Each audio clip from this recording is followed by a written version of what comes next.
Olá, meus irmãos, graça e paz. Aqui quem vos fala é presbítero Gregório, de Campo Grande, Mato Grosso do Sul, trazendo mais um pedacinho do maná dos céus. Amados e diletos irmãos, quero convidar vocês para analisarmos hoje acerca do fruto da carne e do Espírito. Meu último áudio eu encerrei quando eu fiz a leitura no livro de Gálatas, no capítulo de número 5, Gálatas capítulo 5, e eu quero dar continuidade, amados, nesta passagem de Gálatas capítulo 5. Vamos analisar a palavra de Deus, que diz, versículo 16 até o versículo 26, está escrito assim: digo, porém, andai pelo Espírito, e não haveis de cumprir a cobiça da carne, porque a carne luta contra o Espírito, e o Espírito contra a carne, e estes se opõem um ao outro, para que não façais o que quereis. Mas se sois guiados pelo Espírito, não estais debaixo da lei. Ora, as obras da carne são manifestas, a quais são a prostituição, a impureza, a lascívia, a idolatria, a feitiçaria, as inimizades, as contendas, os ciúme, as ira, as facções, as dissensões, os partidos, algumas Bíblias diz parecidos, as invejas, as bebedice, as orgia, as coisas semelhantes a esta, contra as quais vos previno, como já antes vos preveni, que os tais coisas que pratica não herdarão o reino de Deus. Mas o fruto do Espírito é amor, gozo, paz, longanimidade, a benignidade, a bondade, a fidelidade, a mansidão, domínio próprio. Contra estas coisas não há lei. E os que são de Cristo Jesus crucificam a carne com as suas paixões e concupiscência. Se vivemos pelo Espírito, andamos também pelo Espírito. Não nos tornemos vangloriosos, provocando-nos uns aos outros e invejando-nos uns aos outros. Senhor meu Deus e meu Pai, eis-me aqui, Pai. Estarei, Senhor, trazendo esta mensagem, mostrando a diferença do fruto da carne e do fruto do Espírito, Pai. Eu te peço, meu Deus, em o nome do Senhor Jesus, que o Senhor me capacite para falar, Senhor, aquilo que é proveniente do teu ser, para que eu possa crescer espiritualmente, junto com este meu irmão que me ouve, Pai. É isto que eu te peço, meu Deus, em o nome do Senhor Jesus. Amados e diletos irmãos, vamos primeiro ver o que significa pessoas que praticam, que vivem do fruto da carne. Pessoas que praticam, que vivem na prática daquilo que é carnal, são pessoas possuídas por um espírito egocêntrico. São pessoas que desejam o que é pecaminoso, aquilo que é desagradável a Deus. São pessoas controladas pelas paixões pecaminosas. Pessoas que fazem mau uso da sua liberdade e se tornam escravo da concupiscência do pecado. vive constantemente desobedecendo à vontade de Deus, são indulgentes consigo mesmo, manifesta o fruto da própria iniquidade, do próprio pecado, e não reconhece a necessidade do perdão, não se arrepende, são arrogantes, são blasfemadores, e assim vive constantemente na prática daquilo que desagrada a Deus. Pessoas que são controladas pelo Espírito de Deus são pessoas que desejam o que é espiritual e agradável a Deus. Busca a unção do Espírito e se submete ao controle do Espírito. Busca libertar-se da escravidão do pecado e chama Cristo para habitar em sua alma, para lhe dar a liberdade. Obedece à vontade de Deus. São pessoas abnegadas, pessoas que abrem muitas vezes mão de si mesmo em favor de outras pessoas. Manifesta o fruto do Espírito, reconhece a necessidade de arrependimento, do perdão, e louva a Jesus por aquilo que Ele fez na cruz do Calvário. A vida de uma pessoa cheia do Espírito de Deus, ela é caracterizada pela obediência amorosa à sua lei, ou seja, à sua palavra, em um espírito bondoso de compaixão pelas pessoas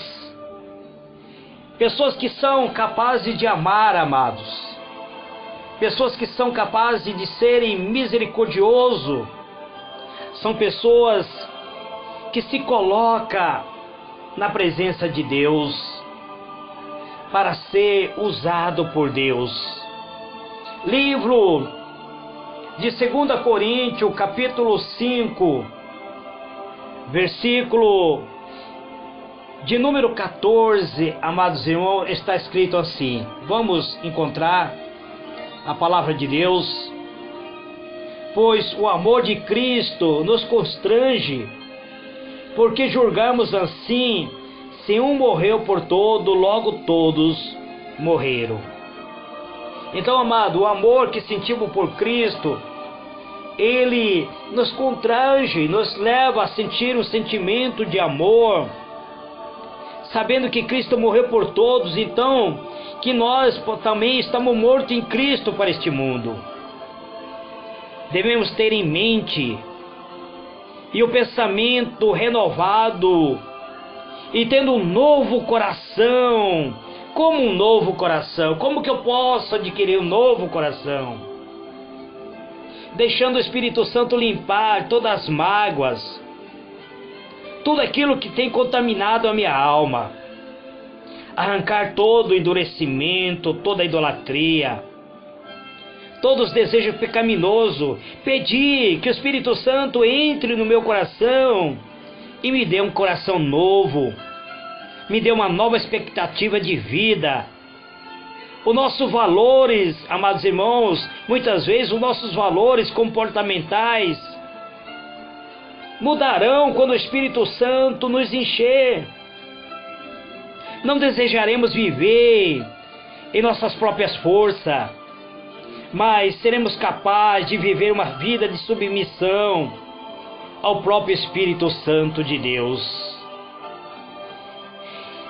Somos capazes de entregar nossa vida para o Espírito Santo direcionar nossa vida, nos guiar, nos direcionar, nos dar o alicerce, para sermos capazes de vencer, amado.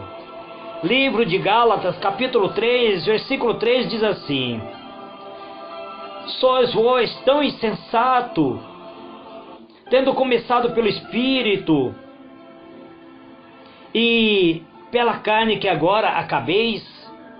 Apóstolo Paulo chamando a atenção dos Gálatas que antes conheceu a palavra de Deus e estava vivendo uma vida abundante, mas depois retrocederam. Eles começaram a vida pelo Espírito, mas retrocederam, amado, voltando à prática da sua velha natureza. Portanto, amado, precisamos viver uma vida sadia. Não possuímos nenhum poder real para mudar a nós mesmos. Nós somos incapazes de mudar a nós mesmos, pois o pecado está muito profundamente enraizado dentro de nós. Então nós precisamos de quê? Da presença do Espírito. Precisamos da força renovadora. Essa força renovadora precisa vir de Deus. E Deus nos concede o seu Espírito para nos renovar. O Espírito começa a nos transformar. É uma mudança interior. Só pode ser bem sucedida mediante a obra transformadora do próprio Espírito Santo. Nenhuma transformação meramente exterior pode corrigir a minha falha, o meu mau hábito. Nada que eu possa fazer vai fazer com que eu me torne um genuíno cristão se eu vier fazer por minha própria força. Eu preciso me submeter à vontade do Espírito, mas eu preciso querer esse Espírito. Eu preciso me colocar na posição de servo e clamar pela misericórdia de Deus, pedir que Deus me encha pelo teu Espírito Santo. A mudança tem que vir de um coração renovado pelo Espírito Santo. Então, para que haja mudança, amados, precisamos clamar pela presença do Espírito Santo. Essa é a obra de uma vida transformada, que terá seus altos e baixos, mas que Deus promete realizar em nós, se nós nos submetermos a Ele. A pergunta é: será que eu estou plenamente de acordo com a vontade de Deus? Será que estou plenamente certo de que aquele que começou a boa obra em minha vida é capaz de completá-lo até o dia em que Cristo Jesus se manifestar? Será que eu estou pronto a me dedicar para esta obra? A pergunta é: será que eu quero mudança de vida? Será que eu quero a transformação? Será que eu quero viver uma vida abundante? Amados irmãos, muitos não querem. Muitos não querem. Eles querem a bênção, mas não querem se submeter à vontade de Deus. E sem submissão, não há como Deus operar em nossa vida. Precisamos nos submeter, uma entrega total da nossa vida, para que o Senhor venha operar a boa obra que iniciou. Portanto, amado, veja o que está escrito: pela vossa cooperação a favor do Evangelho deste primeiro dia até agora. Quer dizer, nós cooperamos com o Evangelho que começou a boa obra em nós, do primeiro dia até agora. Isso está no livro de Filipenses, capítulo 1, versículo 5. E o versículo 6 está escrito assim: tendo por certo isto mesmo, que aquele que em vós começou a boa obra, aperfeiçoará até o dia de Cristo Jesus. Quem começou a boa obra? É a palavra de Deus. Nós só fomos transformados mediante a palavra de Deus. E a palavra de Deus se tornou Espírito dentro de nós. E esse Espírito irá nos aperfeiçoar até o dia da vinda do Senhor Jesus. Naturalmente, amado, a qualquer pessoa que buscar o controle da própria vida, normalmente acabará se decepcionando. Normalmente dependemos de nosso esforço para alcançar tudo o que queremos. Mas se nós nos colocamos agora na presença do Espírito de Deus e convidar Ele para ser o nosso ajudador, iremos vencer os obstáculos. Muitas pessoas passam a vida numa busca pelo controle. Outro tem medo de perder o próprio controle. E existe esse dilema dentro do coração da alma humana. E a alma humana somente encontra resposta que vem da parte de Deus. O Senhor quer que você, quer que eu, quer que cada um de nós dê a Ele a primazia da nossa própria vida. Ele quer ser o nosso Criador, o nosso Redentor. Ele quer o controle absoluto da nossa própria vontade, da nossa própria vida. Ele conhece você na intimidade, Ele conhece a mim na intimidade. Ele conhece a cada um de nós. Ele nos ama como ninguém jamais nos amou. Isso abre a porta para que Ele atue na sua vida, meu amado. Ele está à porta. Ele diz: eis que estou à porta e bato. E se alguém abrir a porta do seu coração, eu entrarei e com ele cearei. Esse Jesus é educado, esse Espírito Santo é educado. Ele não é invasor. Ele pede licença para entrar em sua vida. Ele pergunta para você: você quer transformação de vida?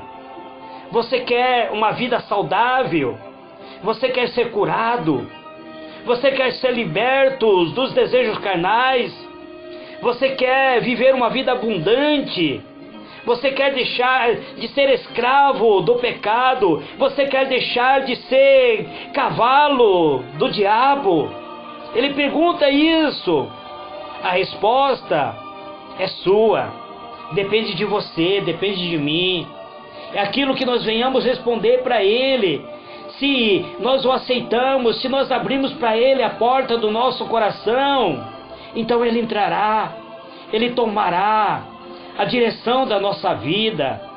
O Espírito Santo estará atuando de uma maneira que nos dará uma paz sobrenatural, que nos encherá, nos renovará, nos dará uma nova percepção de vida, nos dará uma nova expectativa de vida, nos dará uma nova oportunidade, uma oportunidade limitada de ser bênção não somente para nós, amados, mas ser uma bênção para outras pessoas. Mas precisamos, amados, precisamos desejar esse poder em nossa vida. Deus não nos força a obedecer-lhe. Para sermos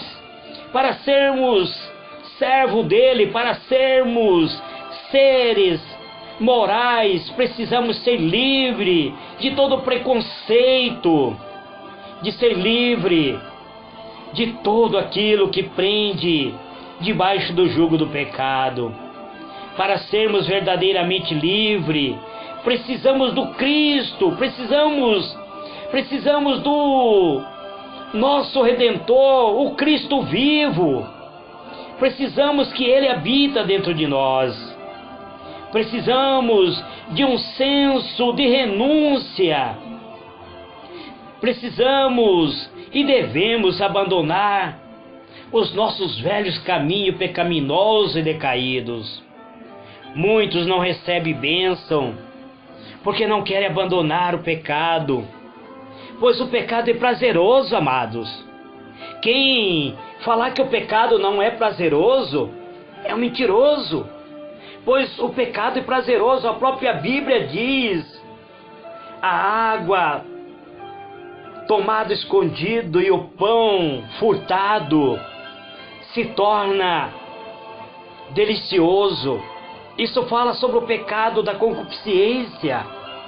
Então, amados, quem quer ser vencedor, quem quer viver uma vida vencedora, precisa do Cristo, precisa receber a natureza de Cristo, precisa abandonar a prática do pecado que nos escraviza, que nos leva à morte.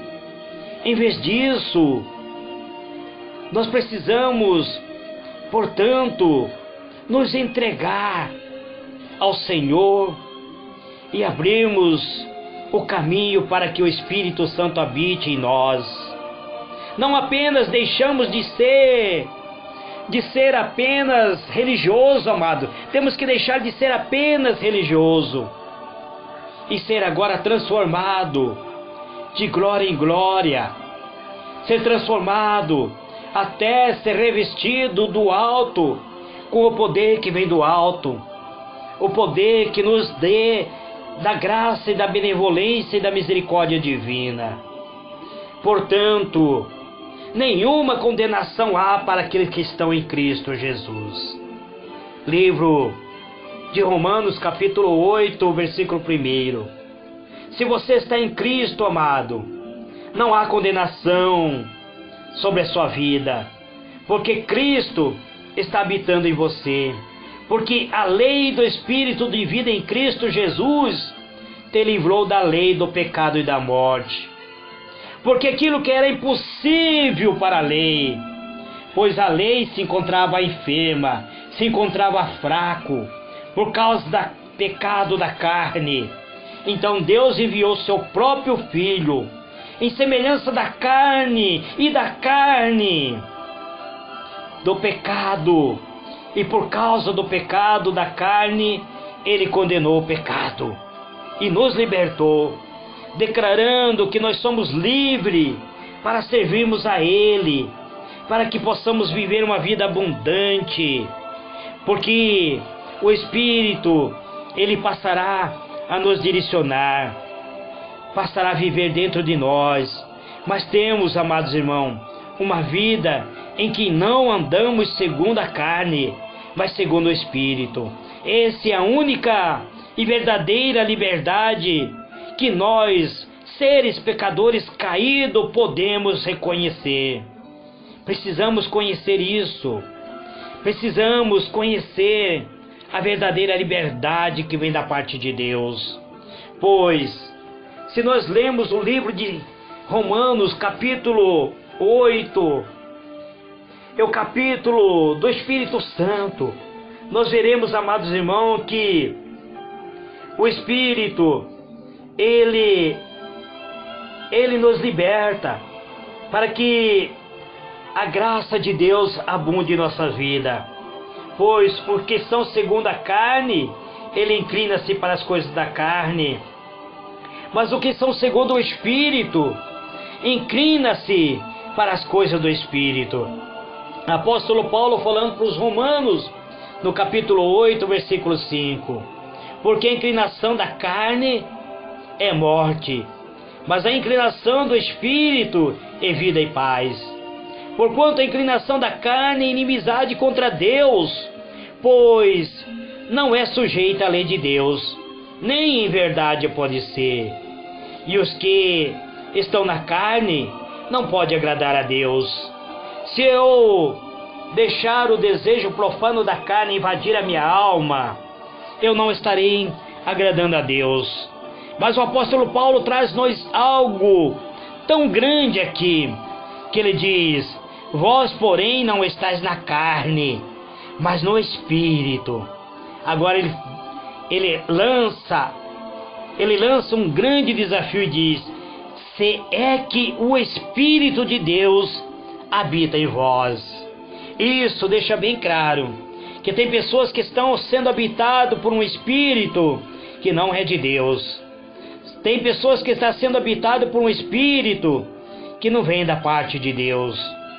Jesus mesmo diz, o apóstolo Paulo diz: se é que o Espírito daquele que dos mortos ressuscitou a Jesus Cristo habita em vós, aquele que dos mortos ressuscitou a Cristo Jesus, há de vivificar também o vosso corpo mortal, pelo seu Espírito que em vós habita. Isso, amado, é alegria para nós, é motivo de nos alegrar, é motivo de darmos gritos de louvores, porque sabemos que o Espírito de Deus está habitando em nós. Portanto, irmãos, somos devedores não da carne, mas não vivemos segundo a carne, mas vivemos segundo a vontade do Espírito. O Espírito, amado, ele é capaz de nos transformar em filho de Deus, porque se vivemos segundo a carne, acabaremos morrendo, mas se pelo Espírito iremos mortificar a obra do corpo, aí passaremos a viver. Pois todos aqueles que são guiados pelo Espírito de Deus, estes são filhos de Deus. Se você deixou o Espírito de Deus habitar em você, meu amado, minha amada, se você entregou-se literalmente a Cristo, se você busca a presença do Espírito, o Espírito vivificador, então você é filho de Deus, porque o Espírito de Deus testifica ao teu espírito que você é filho de Deus. Você tem a natureza divina, e essa natureza divina almeja as coisas divinas. Você tem a natureza, a semelhança de Deus. Deus te fez semelhante a Ele. Ele mesmo disse: façamos o homem segundo a nossa imagem, segundo a nossa semelhança. E precisamos voltar a ter essa natureza dentro de nós. Precisamos nos submeter à vontade de Deus, clamando pela sua graça e pela sua benevolência, convidando Ele, dizendo: tu és bem-vindo em minha vida, eu entrego para ti a minha vida, venha reinar, ser o Senhor da minha alma, venha se apossar, não somente da minha vontade, mas do meu querer, venha se apossar da minha alma, venha escrever o meu nome no livro da vida, venha me selar com a presença divina do Espírito de Deus. E quando o Senhor Jesus carimba você com o selo divino, com a marca de sangue, onde está escrito propriedade peculiar de Cristo, aquele que se ajunta com Deus se torna um espírito em Deus, e aí o maligno não pode te tocar. Ainda que faça obra de bruxaria, ainda que faça obra de macumbaria, ainda que lance inveja, ainda que alguém se levante contra você, a palavra de Deus é bem clara: por um caminho poderá até vir contra ti, mas por 7 caminhos fugirá de ti. Esse é o pedacinho do maná dos céus que eu trago nesse dia de hoje. Que o Senhor ilumine a vossa mente e vos conceda a paz. Fique na paz do Senhor Jesus. Amém e amém.